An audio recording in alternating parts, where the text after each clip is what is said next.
5ই August পরবর্তী সময়ে এই প্ল্যাটফর্মটি কিছু কিছু মানুষের লোভের কারণে এই প্ল্যাটফর্মটি একটি রাজনৈতিক রূপ লাভ করেছে। বৈষম্যবিরোধী ছাত্র আন্দোলনের এখন যে নেতৃত্ব, এটি আসলে একটি অভিভাবকহীন নেতৃত্ব। আমরা মনে করছি এটি খুব দ্রুতই বিলুপ্ত করে দেওয়া উচিত। বৈষম্যবিরোধী যে কমিটিগুলো রয়েছে, সেই কমিটিগুলোর দায় দায়িত্ব কে নিচ্ছে এটি বাংলাদেশের সাধারণ শিক্ষার্থীরা জানে না। ইতিমধ্যে আমাদের ছাত্রদলের পক্ষ থেকে নয়াপল্টনে এই বিষয়ে আমাদের প্রেস ব্রিফিং করা হয়েছে। সেখানে আমাদের ছাত্রদলের বক্তব্য দেওয়া হয়েছে লিখিতভাবে, আনুষ্ঠানিকভাবে। আমরা সেই বক্তব্যে যাচ্ছি না। আমরা বরং মনে করছি বৈষম্য বিরোধী ছাত্র আন্দোলন যেটির নেতৃত্বে বাংলাদেশের গণমানুষ জুলাই আগস্টের গণ অভ্যুত্থানে অংশগ্রহণ করে সেটি সফল করেছে। কিন্তু আপনি দেখেছেন 5ই আগস্ট পরবর্তী সময়ে এই প্ল্যাটফর্মটি কিছু কিছু মানুষের লোভের কারণে এই প্ল্যাটফর্মটি একটি রাজনৈতিক রূপ লাভ করেছে। আপনি আজকে দাঁড়িয়ে দেখেন যে এই প্ল্যাটফর্মটি কোন অবস্থায় রয়েছে। আপনি যদি দেখবেন তাহলে আপনি দেখেন যে বৈষম্যবিরোধী ছাত্র আন্দোলনের এখন যে নেতৃত্ব, এটি আসলে একটি অভিভাবকহীন নেতৃত্ব। এবং আমরা মনে করছি এই অভিভাবকহীন নেতৃত্ব, বৈষম্যবিরোধী যে প্ল্যাটফর্মটি, এটি অচিরেই বিলুপ্ত করা উচিত।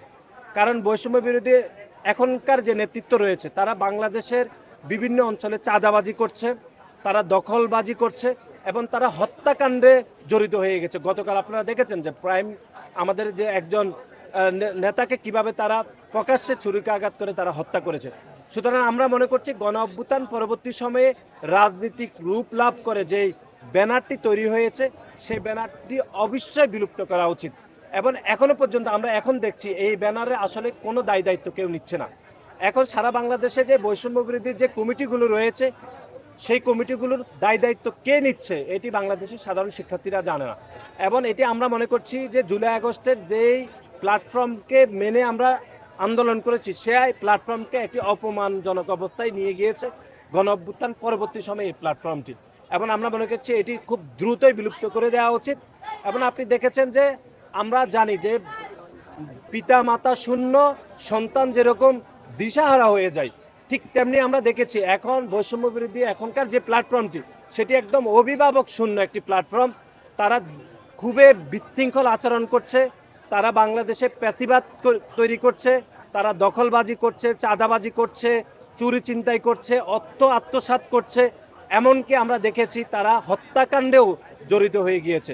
এবং আপনি দেখেছেন এটি গতকাল আমরা বনানীতে যে একটি ঘটনা দেখেছি, আমরা চট্টগ্রামে আকবর্ষদ থানাতেও একটি ঘটনা দেখেছি এবং টাকা আত্মসাতের ঘটনা আমরা দেখেছি। সুতরাং অনতি বিলম্বে বৈষম্য বিরোধীর যে এখনকার যে প্ল্যাটফর্মটি, সেটি বিলুপ্ত করার জোর দাবি জানাচ্ছি আমরা।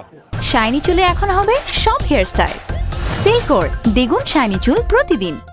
এবং পরিশেষে আমাদের আরেকটি বক্তব্য রয়েছে, সেটি হচ্ছে আপনারা দেখেছেন যে বাংলাদেশে এখনকার যারা উপদেষ্টা রয়েছেন, তারা বৈষম্য বিরোধী ছাত্র আন্দোলনের কিছু নেতৃবৃন্দকে সবসময় ভয় পান। এবং আমরা যখন গতকাল মামলা করতে গিয়েছি, সেখানেও কেন জানি যে পুলিশ মামলা নিতে ভয় পাচ্ছে।